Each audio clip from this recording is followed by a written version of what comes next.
अस्सलामुअलैकुम। नमस्ते, आदाब, सत श्री अकाल और हेलो। आई होप आप लोग ठीक ठाक हैं, खुश हैं, मज़े में। एक बहुत बड़ा लॉस जो कि अभी 9 अक्टूबर को हुआ, रतन टाटा जी। और एकदम से, खैर वो बीमार थे, हॉस्पिटलाइज थे और ख़बर आती है कि ही इज़ नो मोर। और ये काफ़ी लोग कहते हैं कि यार ये हमें पर्सनल लगा बड़ा इनकी जाना ना, क्योंकि ऐसे एक इंसान, इतने बड़े इंसान हो जाने के बाद भी इतने सिंपल, इतने डाउन टू अर्थ और इतने लोगों का सोचना, अपनी नेटवर्थ का 90% डोनेट कर देना, तो मैं कहता हूँ कमाल है यार। और आज हम जो देखने जा रहे हैं, हमने काफ़ी सारी इनकी वीडियोस देख रखी हैं, इनको ट्रिब्यूट भी दिया था, इनकी लाइफस्टाइल बायोग्राफी वगैरह, तो आप देख सकते हैं। टाटा के पूरे एम्पायर पे एक वीडियो हमने कई सालों पहले देखी थी, आप देख सकते हैं, मैं यहाँ पे पॉपअप भी करा दूँगा। तो आप लोग कह रहे थे कि वर्सेस आप देखो, Ratan Tata versus Mukesh Ambani, who is rich.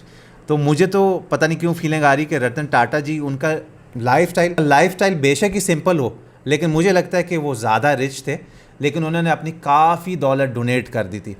तो देखते हैं, और जिस चैनल से हमारे पास ये वीडियो है, facts with okay, Ambani and Tata wealth comparison in Hindi, देखने के बाद करेंगे डिस्कशन।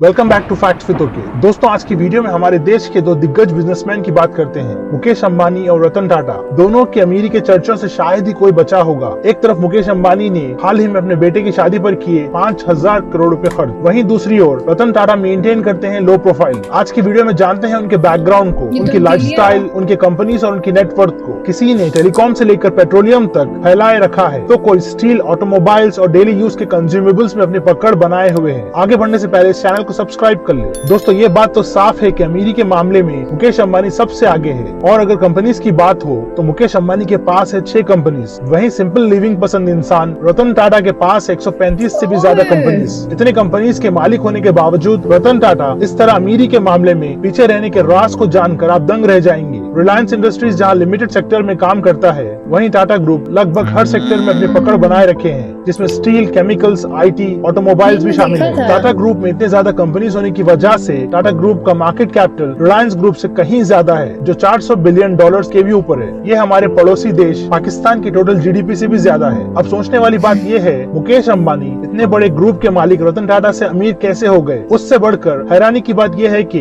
जब हमारे देश के अमीर लोगों की लिस्ट आती है तो उसमें कहीं भी रतन टाटा का जिक्र तक नहीं होता। दोस्तों, अगर आज एशिया के रिचेस्ट पर्सन का टाइटल मुकेश अंबानी के पास है तो उसकी वजह भी रतन टाटा की दरिया दिल्ली है। क्योंकि अगर रतन टाटा अपने दिल को मजबूत करके अपनी सारी दौलत अपने हाथ में ले ले तो वो भी बन सकते हैं एशिया के सबसे अमीर इंसान। लेकिन उन्होंने ऐसा क्यों नहीं किया, चलिए जानते हैं उसके पीछे की सच्चाई को। मुकेश अंबानी रिलायंस इंडस्ट्रीज में लगभग 48% शेयर्स के मालिक है। जब आधी कंपनी ही उनके नाम है तो जाहिर सी बात है कि कंपनी की वैल्यू बढ़ने से आदमी की वैल्यू भी बढ़ती है। वहीं अगर बात की जाए रतन टाटा की, तो वो टाटा ग्रुप में 1% से भी कम शेयर्स के मालिक है, क्योंकि उनकी कंपनी के 66% शेयर्स उन्हीं की कंपनी के अलग अलग ट्रस्ट जैसे sir Ratan Tata trust, sir Dorabji trust, Tata education trust जैसे ऑर्गेनाइजेशंस को डोनेट किए गए हैं, जो हमारे देश के एजुकेशन, हेल्थ केयर, लाइवलीहुड को बेहतर बनाने में लगे हुए हैं। रतन टाटा अपने फैमिली के वैल्यूज को आगे बढ़ाते हुए अपनी कंपनी का 2/3 हिस्सा हमारे देश के गरीब लोगों के नाम कर रखे हैं। लेकिन अगर वो चैरिटी के शेयर्स भी अपने नाम कर ले तो वो सिर्फ इंडिया के ही नहीं बल्कि एशिया के भी रिचेस्ट इंसान बन सकते हैं। दोनों के पास हर लग्जरी मौजूद है, घर, गाड़ी, पैसा सब कुछ है। लेकिन एक जहां हमेशा अपनी आलिशान जिंदगी से लाइमलाइट में रहना पसंद करता है, वहीं दूसरा अपनी सादगी से खुद की लो प्रोफाइल मेंटेन करता है। जहां दुनिया भर में मुकेश अंबानी के चर्चे हुए जब उन्होंने अपने बेटे अनंत अंबानी की शादी पर 5,000 करोड़ रुपए खर्च किए, बीवी को कई लग्जरी फ्लैट्स, करोड़ों के आलिशान प्राइवेट जेट्स और कई लग्जरी गाड़ियां गिफ्ट की। मुकेश अंबानी के पास एक स्पेशल कस्टमाइज्ड यॉट है जो सोलर रूफटॉप से बनाई गई है, जिसमें हर लग्जरी मौजूद है, जिसकी कीमत 800 करोड़ रुपए है। हद तो इतनी है कि मुकेश अंबानी ने अपने नौकरों को तक लग्जरी सुविधा दे रखी है। वहीं दूसरी तरफ अगर रतन टाटा जी की बात की जाए तो जितना उनके बारे में जानेंगे आप उतना ज्यादा हैरान होते जाएंगे। वो स्टार्टिंग से ही सिंपल लाइफ जीना पसंद करते हैं। उनका घर भी काफी सिंपल और खूबसूरत है। वो कभी कोई बड़ा खर्चा करते हुए दिखाई नहीं दिए। रतन टाटा जो जैगुआर लैंड रोवर के मालिक हैं, आपने कभी उनको लग्जरी कार चलाते हुए नहीं देखा होगा। इनफैक्ट वो टाटा नैनो चलाते हुए जरूर दिखाई दिए। वो ज्यादातर अपने पैसों पैसों को नए स्टार्टअप्स में इन्वेस्ट करना पसंद करते हैं, जिससे हमारे देश की नई पीढ़ी को मदद मिल सके। आज टाटा हेल्थ केयर हमारे देश के लगभग हर स्टेट में मौजूद है। टाटा ग्रुप सोशल वर्क में भी काफी आगे है, लेकिन ज्यादा न्यूज में नहीं आते। वहीं मुकेश अंबानी अगर किसी पार्टी में भी मौजूद हो तो वो भी न्यूज की हेडलाइंस बन जाती है। और दूसरी ओर सोशल वर्क में आगे रतन टाटा की समाज सेवा सामने नहीं आती, क्योंकि वो खुद काम को छुपा कर करना पसंद करते हैं। अगर देखा जाए तो दोनों में एक बात कॉमन है, दोनों ही सिल्वर स्पून लेकर पैदा हुए थे। मतलब दोनों को ही शुरू से एक बिजनेस मिल चुका था, दोनों के कंधों पर एक जिम्मेदारी थी, वो कैसे इस बिजनेस को और बड़ा बनाए। अगर शुरुआत की बात की जाए तो टाटा ग्रुप की टेक्सटाइल कंपनी की शुरुआत 21,000 रूपए से की गई थी। इसका नेटवर्थ आज 5 लाख करोड़ रुपए हो गया है। 1839 में जमशेदजी टाटा का स्ट्रगल बचपन में ही मुंबई से शुरू हो गया था। उन पर परिवार की जिम्मेदारी जल्द ही आ गई थी। उन्होंने अपनी सारी जमा पूंजी जोड़कर 21,000 रूपए के साथ टेक्सटाइल बिजनेस में एंट्री की थी और कुछ ही दिन में उन्होंने नागपुर में अपनी पहली टेक्सटाइल मिल शुरू कर दी, जिसमें उन्हें काफी प्रॉफिट हुआ। फिर उन्होंने ऐसे ही और 3 प्रोजेक्ट शुरू करने का फैसला किया, जिसका फायदा पूरे देश को होने वाला था, जिससे देश में कई जॉब्स क्रिएट होने वाले थे। लेकिन उससे पहले ही उनकी डेथ हो गई और उनके सपने को उनके बेटे दोराबजी टाटा ने आगे बढ़ाया। जमशेदजी टाटा का मानना था कि जिस भी देश में एक स्टील प्लांट नहीं होता वो देश कभी डेवलप नहीं हो सकता, जिसको नजर में रखते हुए उन्होंने आयरन और स्टील और हाइड्रो इलेक्ट्रिक पावर की कंपनीज बनाकर अपने पिता के सपने को पूरा किया। साथ ही उन्होंने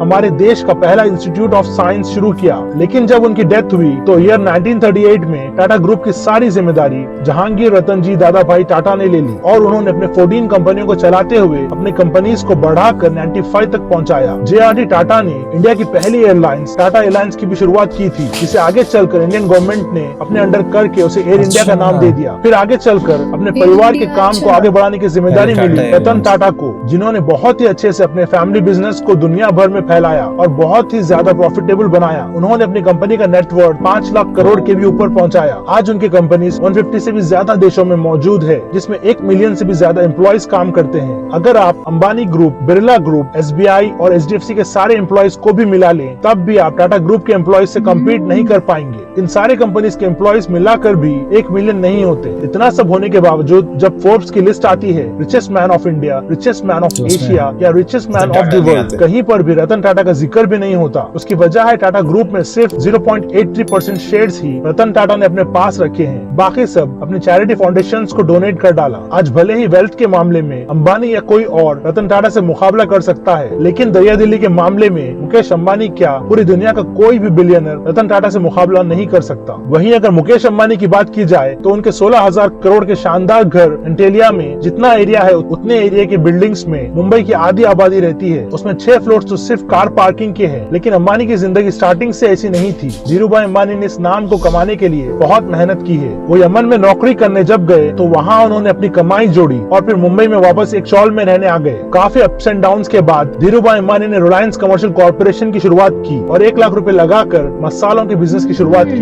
लेकिन उन्हें धीरे धीरे ये पता लगने लगा था कि भारत टेक्सटाइल इंडस्ट्री में बहुत ही ज्यादा ग्रो करेगा, जिसके चलते वो स्लोली टेक्सटाइल इंडस्ट्री की तरफ डाइवर्सिफाई करने लगे और पॉलिस्टर की ट्रेडिंग करने लगे। बाहर के देशों से खरीद कर वो हमारे देश में यूज किया करते थे। कुछ दिन बाद उन्होंने विमल नाम से कपड़ों का बिजनेस शुरू किया। देखते ही देखते वो कामयाबी की बुलंदी को छूने लगे। एक ऐसा वक्त भी था जब उन्हें भारत का टेक्सटाइल किंग भी माना जाता था। फिर स्टॉक्स में इन्वेस्ट करके बाय और सेल करने का काम भी खुद धीरूभाई अंबानी ने शुरू किया। ये उस वक्त की बात है जब हमारे देश में इन्वेस्टमेंट के बारे में कोई नहीं जानता था, लेकिन उन्होंने अपने इन्वेस्टर्स को अच्छा पैसा बना कर दिया। साल 2002 में उनका रेवेन्यू 75,000 करोड़ का हो गया। उनके गुजरने के बाद उनके बेटों ने उनकी लेगेसी को आगे बढ़ाया। मुकेश और अनिल में बिजनेस को बराबर बांट दिया गया। जितनी भी पुरानी कंपनीज थी वो सारी मुकेश अंबानी को मिलती है और सारी फ्यूचरिस्टिक कंपनीज अनिल अंबानी के नाम आती है। लेकिन दोनों के काम करने का तरीका बिल्कुल डिफरेंट था। मुकेश अंबानी बहुत ही होशियारी से अपने बिजनेस को डाइवर्सिफाई करते गए और आज बिजनेस को इस मुकाम तक ला खड़ा किया। जब धीरूभाई अंबानी की डेथ हुई उस वक्त उनकी नेटवर्थ थी करीब $25 बिलियन और आज उनके बेटे मुकेश अंबानी की नेटवर्थ है $116 बिलियन। दोस्तों ये थी हमारे देश के 2 दिग्गज बिजनेस। ओ यार कमाल है। रतन टाटा जी के लिए रिस्पेक्ट और बढ़ गई। ऐसा नहीं कि मुकेश अंबानी जी देखें, अगर वो उनके पास वेल्थ है, वो